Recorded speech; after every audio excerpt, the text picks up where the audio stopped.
What does resurrection mean in the Bible? There are 3 types of resurrection in the Bible.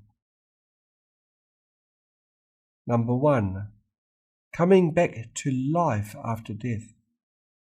The body hasn't decayed, but is restored to life. Jesus and a few people resurrected by him belong to this category. Number 2, reincarnation. The soul is reincarnated in a new body.